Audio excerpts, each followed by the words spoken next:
उत्तर प्रदेश और बिहार में प्राथमिक स्तर की शिक्षक भर्ती से संबंधित दो प्रमुख मुद्दे हैं जिनके बारे में आज डिटेल में बात करेंगे। पहले बात करते हैं बिहार के संदर्भ में।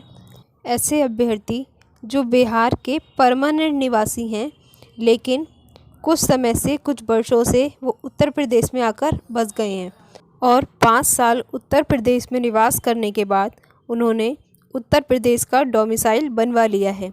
लेकिन अब सबसे बड़ा मुद्दा ये है कि बिहार शिक्षक भर्ती में चूँकि वो कैंडिडेट बिहार के मूल निवासी हैं लेकिन वो 5 साल से या उससे अधिक से उत्तर प्रदेश में निवास कर रहे हैं, तो उन्होंने अपना डीएलएड उत्तर प्रदेश से कंप्लीट किया है।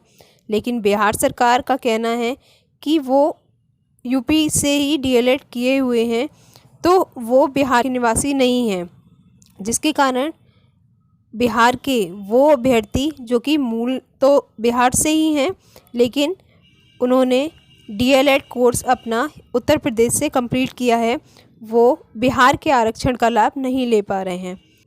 इसको थोड़ा और समझते हैं। सामान्यतः 2 तरह के निवास होते हैं, एक होता है मूल निवास और एक होता है सामान्य निवास। मूल निवास जहाँ पे उसका जन्म हुआ है, जहाँ पे बच्चे का जन्म हुआ है और जहाँ पे उसके पुराना फैमिली या फैमिली ट्री पुरानी रही है या रहते आ रहे हैं, वो तो हुआ उसका मूल निवास।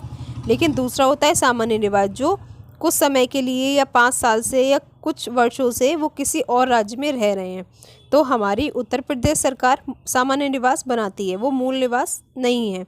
तो जिन भी कैंडिडेट ने डीएलएड यूपी से किया है तो उन्होंने अपना डोमिसाइल सामान्य निवास प्रमाण पत्र यूपी से बनवाया है, लेकिन बिहार सरकार का कहना है कि वो बिहार के निवासी नहीं है। वो मूलतः अगर उन्होंने यूपी से ही डीएलएड किया है तो वो सामान्यतः यूपी के ही निवासी हैं। इस कारण से उन अभ्यर्थियों को आरक्षण का लाभ बिहार की प्राथमिक स्तर की शिक्षक भर्ती में नहीं मिल पा रहा है और यही सबसे बड़ा मुद्दा है।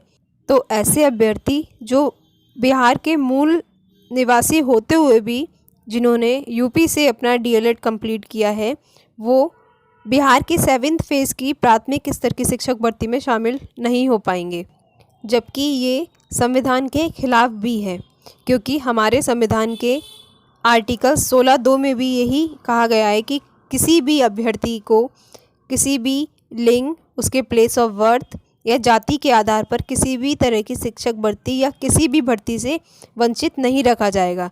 लेकिन बिहार सरकार ने अपनी 6 फेज़ की नियमावली में भी यही कहा था कि ऐसे अभ्यर्थी जो बिहार के मूल निवासी हैं लेकिन उन्होंने यूपी से डीएलएड किया है, तो बिहार के अनुसार वो यूपी के ही मूल निवासी है, क्योंकि उन्होंने यूपी से डीएलएड कंप्लीट किया है, तो वो बिहार की में होने वाली शिक्षक भर्ती में आरक्षण का लाभ नहीं ले पाएंगे। तो इसके लिए सिर्फ एक ही उपाय है कि अगर आप इस मामले को कोर्ट में चैलेंज करेंगे तभी कुछ हो सकता है। लेकिन अभी के लिए 7th फेज़ की बिहार में होने वाली शिक्षक भर्ती में ऐसे अभ्यर्थी जो बिहार में के मूलतः निवासी हैं, बिहार में ही उनका जन्म हुआ है, लेकिन वो किसी कारण से या फिर उनके फादर, उनके पेरेंट्स के ट्रांसफ़र के कारण वो यूपी से में आकर रहे हैं और यूपी से ही उन्होंने डीएलएड कंप्लीट किया है, तो वो बिहार में होने वाली प्राथमिक स्तर की शिक्षक भर्ती में मान्य नहीं होंगे।